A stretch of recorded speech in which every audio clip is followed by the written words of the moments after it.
জয় গুরু। আজকের আমরা এই ভিডিওতে যে টপিকটার উপর আলোচনা করতে চলেছি সেটি হলো ইষ্টভৃতি। অর্থাৎ এই ইষ্টভৃতি নিয়ে দেখবেন বহু রকম কথা আমাদের তো জানার আছেই আছে। তার ভিতর থেকে আমরা কিছু কিছু কথা জানি, আর কিছু কিছু এমন হয়তো আলোচনার মাধ্যমে শুনতে পাবো যা হয়তো জানি না। তো বিভিন্ন রকমেরই আজকে কিছু কথা থাকবে, কিন্তু তাছাড়া রিলেটেড টু ইষ্টভৃতি। এবং তৎসহিত আমরা আর এমনই একটা কথা জানতে চলেছি, দেখবেন কথাটা আমরা অনেকেই জানতে চাই। তা হলো ইষ্টভৃতি কটার সময় করা দরকার বা কখন করা দরকার, এটা আমরা অনেকেই জানতে চাই। তাহলে ভাবেন তো, এই জিজ্ঞাসার উত্তরটা যদি আমরা এমনভাবে জানতে পারি যে আচার্যদেব তিনি কখন ইষ্টভৃতি করেন, সেটা যদি আমি জানতে পারি, তাহলে জানাটা আরও কতটা নিখুঁত হবে। তাই আজকে আমরা আলোচনার মাধ্যমে একটা জায়গায় এই কথাটাও কিন্তু জানতে পারবো যে আচার্যদেব কখন ইষ্টভৃতি করেন। কথাটা কিন্তু তার নিজেরই বলা, এই জন্যই আমি সেটা আপনাদের বলার চেষ্টা করব, যেটা আচার্যদেব কিছুদিন আগেই আলোচনা করার সময় কথাটা বলেছিলেন। তো যাই হোক, আজকের এই আলোচনাটা এবারে আমি শুরু করার আগে আপনাদের কাছে শুধু একটি কথাই অনুরোধ করছি, ভিডিওটিতে আপনারা সম্পূর্ণভাবে যুক্ত থাকার চেষ্টা করবেন। আশা করি দিলে আজকের এই যেই টপিকটি আপনারা দিলে নিঃসন্দেহেই বুঝতে পারবেন। আমরা ইষ্টভৃতি নিয়ে বলতে পারেন প্রচুর কথা দেখবেন, ঠাকুরের বিভিন্ন যে গ্রন্থাদি আছে বা সৎসঙ্গের আলোচনায়, উৎসবে যে সাধারণ সভা হয় বা আরো বিভিন্ন প্রকার যে সভা হয়ে থাকে, আমরা বিভিন্ন জায়গায় বিভিন্ন রকম ভাবে ইষ্টভৃতি সম্বন্ধে বহু কথা শুনি। অনেকেই বলতে পারেন আমরা এই বিষয়ে বহু কথা জানিও, কিন্তু জানার কি আর শেষ আসে, তাই না? আরো হয়তো এমনও অনেক কথা থাকবে যা হয়তো আমার যে জ্ঞানের ভান্ডার তার মধ্যে নেই। অর্থাৎ কোনো একটা বিষয় নিয়ে যদি আমরা লেগে থাকি, তাহলে দেখা যাবে সেটার সম্বন্ধে অফুরন্ত জানা আছে। অর্থাৎ এতটাই আমাদের জানা দরকার যে বলতে পারেন যেটার কোনো সীমা নেই। বাস্তবে জানাটা এমনই একটা জিনিস। তো এই ইষ্টভৃতিও হলো ঠিক কিন্তু সেই রকমই একটা ব্যাপার।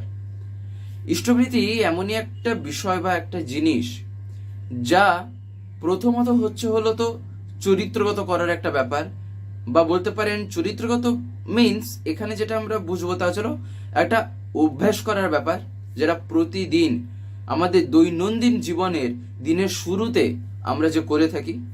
এবং তৎসহিত এই ইষ্টভৃতি হলো অভ্যাস করার সাথে সাথে একটা জানারও ব্যাপার। কি না, সে অভ্যাসটা যে আমি করছি তা বাস্তবে কেমন ভাবে করা উচিত, তাই না? তাই জানার সাথে করা, এখানে দুটো জিনিস আমার কাজে দেবে। এমনকি এই প্রসঙ্গে একবার আচার্যদেব একটি কথা বলছিলেন, এই বলতে পারেন ঠিক গত সপ্তাহে একটা দিন বলছেন যে আমাদের জীবনের আমরা যা জানতে পেরেছি আজ পর্যন্ত, আমি যা যা শিখে এসেছি, তার যতটুকু অংশ আমি কাজে লাগাচ্ছি, প্রকৃতপক্ষে সেটাই কিন্তু হলো আমি প্রকৃত জ্ঞানার্জন আকারে আমি ব্যাপারটাকে গ্রহণ করতে পেরেছি। অর্থাৎ আচার্যদেব বলছেন প্রত্যেকটা জানাকেই কিন্তু কর্মের মাধ্যমে ফুটিয়ে তোলাই হলো একজন বলতে পারেন সেই রকম সৎ বা সেই রকম একটা লোকের পরিচয় যে তার সব কিছু জানাটাকে সে তার কর্মের ভিতরে ফুটিয়ে তোলে। আর সৎ কেন বললেন? তার কারণ সৎ হলো জীবন বৃদ্ধির কথা আসছে। তাই মানুষ জীবন বৃদ্ধি পথে কখন এগোয়, যখন তার সাথে একটা কোনো কর্ম আছে, সে একটা কর্মের সাথে যখন যুক্ত থাকে, তখনই তো তার জীবনটা বৃদ্ধির মুখর হয়। এবারে কর্মটাও দেখতে হবে কি ধরনের কর্ম, নাহলে আবার জীবন ক্ষয় হয়ে যাবে। তো সেটাই আচার্য বলছেন। তাই জানাটাকে এমনভাবে ইউটিলাইজ করতে হয় বা জানাটা এমনভাবে জানতে হয় যেন আমি সেটাকে আমার কাজে লাগাতে পারি। সব জিনিসই তাই দেখবেন, প্রত্যেকটা জিনিসকেই কিন্তু কাজে লাগানো যেতে পারে, প্রত্যেকটা জানাকেই। ঠিক একই রকমভাবে এই যে ইষ্টভৃতি, আমি হয়তো শুনলাম যে ইষ্টভৃতি এমনভাবে করা দরকার, ওই রকমভাবে করা দরকার, এখন করা দরকার, বা ইষ্টভৃতি করার আগে কিছু নিয়মাবলী, পরের কিছু নিয়মাবলী, বিভিন্ন রকম কথা আমি শুনলাম, কিন্তু করছি হয়তো দেখা যাবে নিজের খেয়াল খুশির মতন। নিজে যখন সুবিধা পাচ্ছি, নিজের যখন আরাম হচ্ছে, আমি তখনই করছি। আমি আমার প্রিয়ের যে ইচ্ছাটা বা আমার প্রিয় পরম যিনি, আমি তার কথাটাকে কিন্তু আমি মেনে চলছি না। তাহলে ভাবেন তো আমার জীবন চলাটা তাহলে কতটা ঠিক থাকবে, তাই না? যেখানে যিনি আমার জীবনের, যিনি পরম মঙ্গলময়, আমি তার কথাকে যখন আমি শুনছি না, তার বলা নীতিবিধিগুলিকে যখন আমি মানছি না, তাহলে আমি বাকি যত সব আমার জীবনে যে কাজ আছে বা জীবনে যাই আমি করি না কেন, তাহলে সেটা কতটা পারফেক্টলি আমি করি বা কতটা সিনসিয়ারলি বা আগ্রহ নিয়ে আমি করি, তাই নয় কি? এই যে ইষ্টভৃতি, ইষ্টভৃতি হয়তো দেখা যাবে ভোরবেলা বা যে সময় করার কথা আর কি, তখন না করে আমি করছি বেলা 1টার সময়, 12টার সময় দেখা যাবে করছি 12টা 1টার সময়। কখন না, সকাল থেকে ঘুম থেকে হয়তো উঠেছি, তারপরে দাঁত মেজে চা বিস্কুট খেয়ে 10টা লোকের সাথে কথা বলে আরো বিভিন্ন কাজে দিয়ে শেষ শেষ করে আমি যখন ফ্রি হলাম, আমি তখন গিয়ে আমি ইষ্টভৃতি করছি। কথাটাকে এবারে ভাবতে হবে একটা উদাহরণের মাধ্যমে। আমি যদি আমার বাবাকে খেতে দেওয়ার সময় প্রত্যেকদিন যদি একটা টাইম মেনটেন না করে, হ্যাঁ একটু হয়তো 1-2 মিনিট এদিক ওদিক হতেই পারে, তাই না? সব দিন তো আর সমানই হবে না, কিন্তু তাহলে ধরেন ঘন্টার পর ঘন্টা যদি এদিক ওদিক হয়, তাহলে কি হবে? ধরেন একটা দিন আমি বাবাকে খেতে দিলাম রাত 8টার সময়, আর একটা দিন খেতে দিচ্ছি রাত 1টার সময়, রাত 12টার সময় খেতে দিচ্ছি, ডিনার আর কি যেটা আমরা বলি, তাহলে তার শরীরটা অসুস্থ হবে তো? তার চাইতে বড় কথা হচ্ছে হলো, তার মানে আমি তার যত্ন নিতে শিখিনি, বা সন্তান হিসাবে যে আমি কতটা যোগ্য হয়ে উঠেছি তা নিজেরই কিন্তু জিজ্ঞাসা করা দরকার। আমার যদি তার প্রতি এতটাই টান থাকতো না, তাহলে আমি ঠিক সময় মতো কাজ করতাম। এইবারে আসছে পরম পিতার কথা। তিনি তো আমার জন্ম জন্মান্তরের বাবা, তাই তো আমরা বলছি না যে পরম পিতা। তো সেই কারণে যখন পরম পিতার কথা আসছে, তাহলে ভাবেন তো সিনসিয়ারিটিটা যে কোন স্তরে থাকা উচিত, বা আমার চিন্তা ভাবনার জগৎটা, আমার মনোজগৎটা যে কোন স্তরে থাকা উচিত।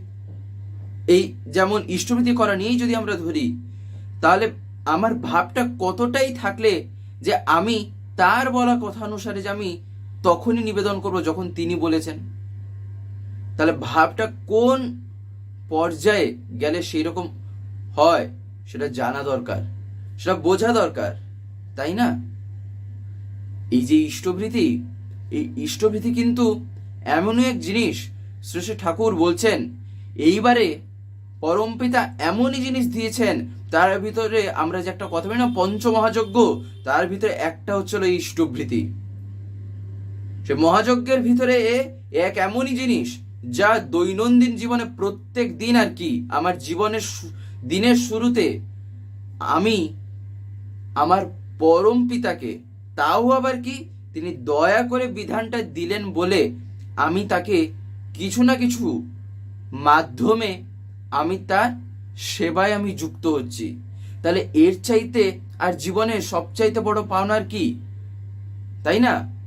এ তো এক মানে এমনই জিনিস যা প্রত্যেকেই আগেকার দিনে, এটা এমনই একটা দেখা যেত যে দেখবেন গুরু শিষ্যের যে একটা সম্পর্ক থাকতো আগেকার দিনে, বা বলতে পারেন যে পাঠশালা, তখন তো এইরকম এডুকেশন আমাদের ছিল না। তখন মানে যারা পড়াশোনা করতেন ছাত্ররা, তারা মানে গুরুগৃহে যেতেন, তারপরে আর বিভিন্ন এরকম সব হতো, আমরা সব স্টোরি এগুলো শুনেছি। তো তখন তারা কি করতেন না, প্রত্যেক দিন তারা মানে পড়াশোনায় যুক্ত হওয়ার আগে বা তাদের দৈনন্দিন জীবনে কোনো কার্যাদি করার আগে তারা প্রত্যেকদিন তাদের গুরুর জন্য কিছু না কিছু নিয়ে আসতেন। কেউ হয়তো দুটো ফল নিয়ে এলেন, কেউ হয়তো গুরুর জন্য একটু গিয়ে জল নিয়ে এলেন, সকালবেলা হয়তো জলের প্রয়োজন তিনি নিয়ে এলেন। কিছু না কিছুর মাধ্যমে তিনি তার গুরুর সেবা করতেন। সেটাই শ্রী শ্রী ঠাকুর এবারে এমন ভাবেই সেটাকে রাখলেন যে যাতে আমরা প্রত্যেকেই ব্যাপারটাকে যেন আমরা করতে পারি, তাই না? যেন আমরা সেটা প্রত্যেকেই করতে পারি। তাহলে দেখেন এই ইষ্টভৃতি কি জিনিস। আর এই ইষ্টভৃতি কথার ভিতরেই তো আছে মঙ্গলের ভৃতি, তাই না? ইষ্টভৃতির কথার ভিতরেই তো আছে হচ্ছিল মঙ্গলের ভৃতি। অর্থাৎ ভৃতি বলতে কি? ভৃতি বলতে ভরণ, অর্থাৎ ভরণ পোষণ। কার? না মঙ্গলের। এবার সেটা আবার কার? না আমারই। আমার মঙ্গলের ভরণ পোষণের জন্য তো আমাকে তো করতেই হবে। আমি যখন আমার বাবার সেবা করি তখন মঙ্গলের পাত্র হয়ে ওঠে কে? আমি তো হয়ে উঠি। আমরা এই যে আলোচনাগুলো শুনছি বা দেখছি, একটা জিনিস লক্ষ্য রাখা দরকার, আমরা কি প্রত্যেকদিন এই ভিডিওগুলো পাই এই স্বস্তিদিত্য থেকে বা চ্যানেল থেকে?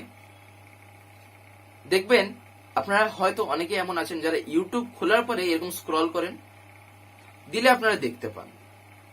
কিন্তু আপনাদের যদি ডেলি তার কথা শুনতে হয়, প্রত্যেকদিন যদি শুনতে হয় পরমপিতার কথা বা বিভিন্ন ঘটনা বা দর্শনের উপর আলোচনা, তাহলে আপনাকে তো চ্যানেলটিকে সাবস্ক্রাইব করে রাখতে হবে, যেটা অনেকে আমি দেখতে পাই হয়তো করতে জানেন না। বিশেষ করে যারা একটু বয়স্ক আছেন বা যারা মানে এতটা এক্সপার্ট নন মোবাইলের ক্ষেত্রে, তাদের কাছে আমি বলছি আপনারা যদি না পারেন তাহলে বাড়িতে যারা ছোটরা আছে তারা এইসবে একদম পুরো মাহির, এক্সপার্ট, হাতের খেলা তাদের কাছে, তাদেরকে বলবেন, তারা করে দেবে।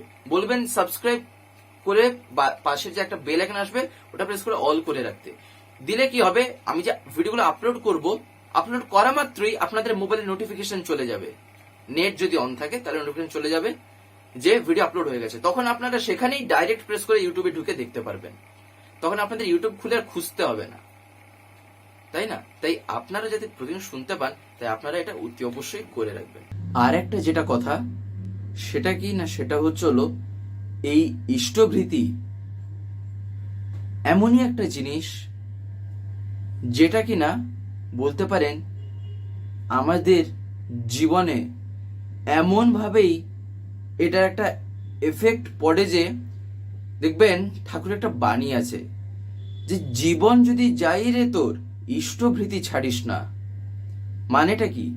মানে হচ্ছিল ইষ্টভৃতির গুরুত্ব এতটাই যে তার জীবনের পারে ওপারে থেকেও কিন্তু সম্ভব হয়ে ওঠে। তাহলে শুধু কল্পনা করে যে ইষ্টভৃতির প্রয়োজনীয়তা বাস্তবে জীবনে কোথায়, ইষ্টভৃতি শ্রী ঠাকুর কেন দিলেন। আর আমরা ভাবছি কি না, কেন আমি ঠাকুরকে টাকা পয়সা দেবো, কেন আমি এ করবো, এ নিয়ে যে কত কথা আছে তা বলে বলে শেষ করা যায় না। ইষ্টভৃতি নিয়ে এত কথা। জীবনে যদি সবচাইতে বেশি আসক্তিকর কিছু থাকে, মানে যেটাই মানুষ মানে অ্যাডিক্টেড বা আসক্ত হয়ে যাচ্ছে, একবার শেষে ঠাকুরের কাছে এই কথাটা জিজ্ঞাসা নিবেদন করা হয়, তখন ঠাকুর বলেন তা হচ্ছে হলো কাঞ্চন। অর্থাৎ সত্যানুসরণে দেখবেন একটা জায়গায় শ্রী ঠাকুর যে লিখেছেন তা কি, তা হচ্ছে হলো যে কামিনী কাঞ্চন নিয়ে যে শ্রী শ্রী রামকৃষ্ণ পরমহংসদেবের যে কথাটা, সেই কথাটা যে শ্রী ঠাকুর বলেছেন তা কি না, কামিনী কাঞ্চন থেকে তফাৎ খুব তফাৎ থাকো। ঠাকুরের কাছে একদিন জিজ্ঞাসা নিবেদন করা হয় যে ঠাকুর, এই দুটো জিনিসের মধ্যে যদি কম্পেয়ার করা যায় তাহলে সবচাইতে বেশি ক্ষতিটা কে করে, মানে সবচাইতে বেশি আমার জীবনে নেগেটিভিটি বা ইয়েতে আমায় কে নিয়ে যেতে পারে। তখন ঠাকুর কি বলেছিলেন জানেন? ঠাকুর বলেছিলেন কাঞ্চন। অর্থাৎ শ্রী ঠাকুর সেদিন বলছেন যে এই কাঞ্চন অর্থাৎ এই টাকা পয়সা এমনই একটা জিনিস, তা কিন্তু যদি কোনো মানুষের ভিতরে সেই জিনিসটা এমনভাবে যদি অ্যাডিক্টেড হয়ে যায় বা যদি সেই জিনিসের প্রতি সে এমনভাবে যদি আসক্ত হয়ে যায়, তাহলে সেই মানুষের যে মনুষ্যত্ববোধ যেটা থাকা উচিত, বা তার যে নর্মালি যে একটা মানবিকতা যেটা থাকে, সেটাও সে তখন হারিয়ে ফেলে। কামিনী কাঞ্চনের ভিতরে কাঞ্চন ছিল এতটাই ক্ষতিকর, ঠাকুর বলছেন টাকা পয়সা থেকে তাই কেমন ভাবে যে দূরে থাকতে হয়, কিন্তু খুবই ভাববার বিষয়। টাকা পয়সার জীবনে প্রয়োজন আছে, তাও কিন্তু জানা দরকার কিভাবে তা ব্যবহার করা দরকার, বা কিভাবে উচিত তা ব্যবহার করা। আমরা ভাবি টাকা আয় করা কঠিন, শ্রী শ্রী ঠাকুর একদিন বলছেন টাকা আয় করা সহজ, ব্যয় করা কঠিন। এরও একটা আবার যুক্তি আছে যে কেন ঠাকুর বলেছিলেন। আমরা জানি না তো কোথায় কিভাবে খরচ করতে হবে, সেটাও শিখতে হয়, তাই না? তাই টাকা পয়সা ঠাকুর বলছেন এমনই একটা অ্যাডিক্টেড জিনিস, যা মানুষ দিয়ে একবার ছাড়ানো খুবই মুশকিল হয়ে পড়ে সেক্ষেত্রে। মানে এতটাই, তাহলে ভাবেন কতটা ক্ষতিকর। আর আমি আমার ঠাকুরকে প্রত্যেক দিন যে ইষ্টভৃতি নিবেদন করছি, তা কিসের মাধ্যমে? সেই টাকা পয়সার মাধ্যমে। তাহলে শুধু ভাবেন, আমি এমনই একটা জিনিসের মাধ্যমে আমি আমার পরম পিতাকে অর্ঘ্য নিবেদন করছি, যেটা সবচেয়ে বেশি ক্ষতি করতে পারে আমার। তাহলে ভাবেন তো তিনি সে কেমন ভাবে তার মাধ্যমে সেগুলো তিনি টানছেন, কেমন ভাবে তিনি সেগুলো আমার থেকে অ্যাবজর্ব করছেন, সেই ক্ষতিকারক জিনিসগুলোকে কেমন ভাবে অ্যাবজর্ব করছেন, না সেই মানবিকতার বোধটা যাতে নিচু স্তরে না চলে যায়, তাই না? এইরকম ভাবেও কিন্তু জিনিসটাকে ভাবা যেতে পারে। তাই লজিক বিভিন্ন প্রকার ভাবে দেওয়া যেতে পারে, কিন্তু লজিকটাকে বুঝে বাস্তবে যেখানে স্ট্যান্ড হওয়ার কথা সে জায়গায় কিন্তু দাঁড়াতে হয়। নাহলে হাজারখানা লজিকও কিন্তু আমার জীবনে জেনে কোনো কাজে দেবে না, যদি না আমি সেই জায়গায় ফাইনাল যেখানে দাঁড়ানোর কথা আমি যদি না গিয়ে দাঁড়াতে পারি, তাই না? তাই ইষ্টভৃতি খুবই সিনসিয়ারলি করা দরকার, আগ্রহ সহকারে করা দরকার। হ্যাঁ, এইবারে আসছে মানুষকে কিভাবে আমরা বঞ্চিত করে তুলি। কেন বা কথাটা কেন এলো? অনেকে এই যে একটু আগে বললাম 12টা একটার সময় দেখা যাবে হয়তো ইষ্টভৃতি কেউ করছে, তখন আমি গিয়ে হয়তো তাকে বললাম, দাদা আপনি 12টা একটার সময় ইষ্টভৃতি করছেন, এইরকম করার চেয়ে না করাই ভালো। ঠাকুর বলেছেন সেই কখন করতেন, আর আপনি করছেন এখন। এই বলার মাধ্যমে কি হলো, লোকটা হয়তো দেখা যাবে করবেই হয়তো আর না। অর্থাৎ সে যা করলো না, বা যদি না করে তাহলে তার জন্য দায়ীটা কে হলো? আমি হলাম। তার কারণ যাজনটাই হলোই তো না ঠিক, আমি আগেই তো গিয়ে তাকে ডিমোটিভেটেড করে দিলাম। কি বা কি বলে? না আপনার এরকম করাটা ঠিক হচ্ছে না। যদি তার জায়গায় বলতাম, দাদা আপনি ইষ্টভৃতি করছেন, খুব ভালো কথা, আপনি আরো চেষ্টা করেন, এত তাকে ভালোবাসেন যেন আপনি আরো তাড়াতাড়ি এটা করতে পারেন। এইরকম করে তো আগ্রহটা বাড়ানো তো যেতে পারতো, বা এরকম ভাবে তো বলে বাড়ানো যেতে পারে আগ্রহটা কারোর ভিতরে। কিন্তু সব সময় যদি অ্যাগ্রেসিভ মাইন্ড থাকে তাহলে কি হবে? কিছু কিছু ক্ষেত্রে আবার অ্যাগ্রেসিভনেসের প্রয়োজন আছে, পুজোবাদ আচার্য বলছেন, কিন্তু দেখতে হবে সেটা আমি কোথায় কিভাবে কাজে লাগাবো। নইলে এমনকি বৃত্তি প্রবৃত্তি যে আমাদের ভিতরে আছে না, সেগুলোরও কিন্তু প্রয়োজনীয়তা আছে ইষ্ট কাজের ক্ষেত্রে, কিন্তু কোথায় কিভাবে সেটা জানা দরকার। তো এই যে ইষ্টভৃতি আমি যদি সেরকম ভাবে কাউকে যদি বলি, তাহলে সেরকম বলাটা কি ঠিক? তাই আগে দেখতে হবে আমি কি করছি, তারপরে আমি যাব কি না বাকি 10 জন বা আলাদা কেউ যে কিভাবে করছে। যদি সে ভুলভাল সময় বা অনেক উল্টোপাল্টা সময় করছে, বাধা তাকে মোটেই দেব না, যে আপনি এরকম করছেন তার চাইতে না করে সবচাইতে ভালো, কখনোই বাধা দেব না। উৎসাহটা কিভাবে দিতে পারি সেইটা আরো লক্ষ্য রাখা দরকার, যাতে সে তার নিজের তরফ থেকে আরো কিভাবে ঠিকঠাক ভাবে করতে পারে, এমন ভাবে যাজন করতে হয়। শ্রী শ্রী ঠাকুর একদিন বসে আছেন, ঠিক এই একই কথা কিছু দাদা ঠাকুরের কাছে নিবেদন করছেন। ঠাকুর সে সময় তাদের বিভিন্ন কথা বলছিলেন, আলোচনা করছিলেন। তার ভিতর থেকে যখন কিছু দাদারা এইরকম বলেন যে ঠাকুর অনেকে আছে চা বিস্কুট খেয়ে ইষ্টবিধি করে বেলা 12টা একটা সময়, এইরকম না করাই ভালো। তখন ঠাকুর যে তার সাথে কথা বলছিলেন, যে আলাপ আলোচনা একটা চলছিল, ঠাকুর হঠাৎ করে বন্ধ হয়ে গেলেন কথা বলাটা। মানে ঠাকুর বলছিলেন হঠাৎ করে স্টপ হয়ে গেলেন, আর কিছু বললেনই না। তখন তারপরে ঠাকুরের কাছে যারাই আসছেন যাচ্ছেন মানে তাদেরকে ঠাকুর জিজ্ঞেস করছেন, এনারা বলছেন এইরকম কথা, মানে ঈশ্বরতি এরকম করা যদি না করাই ভালো, আপনার কি মনে হয়? তখন বিভিন্ন লোকেরা বিভিন্ন রকম ভাবে কথা বলছেন, আগে এরকম করা উচিত, এরকম করা উচিত না, সেরকম করা উচিত। কিন্তু যখন পরম পূজ্যপাদ শ্রী বরদা ঠাকুরের কাছে যখন এসে প্রণাম করলেন, ঠাকুর তাকে বলছেন যে, বড় কাকা, এরা কয় এইরকম ভাবে ইষ্টভৃতি করা চাইতে না করাই ভালো, তোর কি মনে হয়?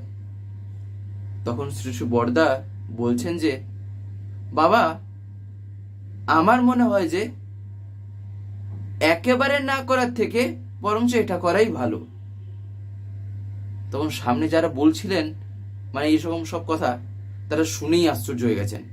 এমনকি শ্রী বরদার এই কথাটা শোনার মাত্রেই শ্রী ঠাকুরের মুখে কি হাসি, মানে কিছু না হলেও যে একটা আশার আলো, যে একটা উৎসাহ, যে কিভাবে যে বাড়িয়ে দেওয়া যেতে পারে একটা মানুষের ভিতরে, যে একেবারে না করার চাইতে বরং এটা ভালো। দিলে কি হবে, এক তো চলো যুক্ত তো থাকলোই যেভাবেই হোক না কেন, দ্বিতীয়ত একটা সুযোগ আছে আরো ভালোর পথে এগিয়ে যাওয়ার জন্য। কিন্তু একেবারে যদি পুরো মাইনাস হয়ে যায় ব্যাপারটা, তাহলে তো কোনো মতেই কিছু হবে না, তাই না? এমনকি তাহলে দেখেন ব্যাপারটা কতটা যে গুরুত্বপূর্ণ। পরম পূজ্যপাদ শ্রী শ্রী আচার্যদেব একদিন বলছেন যে, আমি যখন ছোট ছিলাম তখন আমি এত শত বুঝতাম না, কখন কি ইষ্টভৃতি করতে হয়, কখন গিয়ে করতে হয়, এই কিছুদিন আগে বলছিলেন। কিন্তু তারপরে যখন আস্তে আস্তে বড় হলাম, যখন ঠাকুর বইপত্র পড়তে শুরু করলাম, ঠাকুর কথা জানতে শুরু করলাম, বাবার কাছ থেকে শুনলাম, বাড়িতে গুরুজনদের কাছ থেকে শুনলাম, তখন আমার মগজ অটোমেটিকই ঢুকলো, আমার মাথায় তখন আমি অটোমেটিক নিলাম, আমার ঠাকুর বলছেন তাহলে তো আমায় এটা করতেই হবে। তার কারণ কি না, ভালোবাসার জন্যই তখন আমি এটা বুঝলাম, অনুভব করলাম। সেদিন আচার্যদেবজি বলছেন, আমি সেই দিন থেকে ভোরবেলা ইষ্টভৃতি করা শুরু করি। যেদিন থেকে আমি বুঝলাম, আমি তখনই অনুভব করলাম যে ইষ্টভৃতি যে কখন করা দরকার বাস্তবে ঠাকুরের বলা অনুসারে, তার একটা নির্দিষ্ট সময় আছে যে তার পরে করতে হয়। সেটাও আচার্যদেব বলেছেন যে কটার পরেই গিয়ে ইষ্টভৃতি যে করা দরকার, তার আগে যে কখনো না, সেটাও মাথায় রাখতে হয়, তাই না? তাহলে দেখেন এত সব কথা আছে, এগুলো তো জানতে হবে। আর এবারে হয়তো আমরা অনেকে ভাববো যে কটার আগে বা কটার সময় যে ইষ্টভৃতি আর কি করা উচিত, সেরকম ভাবে বাস্তবে কিন্তু কোনো সময় নেই। আমাদের একটা নতুন চ্যানেল খোলা হয়েছে, যার নাম হচ্ছিল স্বস্তি পিওর ভেজ। অনেকেই অবগত আছেন বা অনেকে হয়তো জানেন না, যারা যারা নতুন নতুন দেখছেন, তাই জন্য আমি বলছি। সেখানে সম্পূর্ণ নিরামিষ খাদ্যাদি আপলোড করা হয়। এই ইউটিউবে চ্যানেল আছে, দেখবেন স্বস্তি পিওর ভেজ। এমনকি ডেসক্রিপশনে আমি তার লিঙ্কও দিয়ে রেখেছি সেই চ্যানেলের। আপনারা অতি অবশ্যই গিয়ে চ্যানেলটিকে একবার দেখবেন, আশা করি আপনাদের দারুণ লাগবে। তার কারণ সম্পূর্ণ ঘরোয়াভাবে রান্নাগুলো পোস্ট করা আছে, তাও আবার নিরামিষের উপর, এমনকি পেঁয়াজ রসুন ছাড়া, অর্থাৎ no onion no garlic, pure veg. আপনাদের ভালো লাগবে, তাই আপনারা অতি অবশ্যই গিয়ে দেখবেন। এবং যদি ভালো লাগে তাহলে চ্যানেলটিকে অতি অবশ্যই সাবস্ক্রাইব করে পাশে বেল আইকন প্রেস করে অল করে রাখবেন। তো যাই হোক, আজকের এই ভিডিওটা এবারে আমি এখানেই শেষ করব। শেষ করার আগে আপনাদের কাছে একটি কথাই বলবো, যদি আজকের এই ভিডিওটি আপনাদের ভালো লেগে থাকে তাহলে একটি লাইক করে দেবেন, সবার ভিতর শেয়ার করে দেবেন, কেমন লাগলো নিচে একটি কমেন্ট লিখে জানাবেন। আর যদি চ্যানেলটিকে এখনো সাবস্ক্রাইব করে না থাকেন তাহলে অতি অবশ্যই চ্যানেলটিকে সাবস্ক্রাইব করে পাশের বেল আইকন প্রেস করে অল করে রাখতে একেবারেই ভুলবেন না, আরো এরকম বিভিন্ন নতুন এবং ইন্টারেস্টিং ভিডিও সবার আগে পাওয়ার জন্য। জয় গুরু, বন্দে পুরুষোত্তম।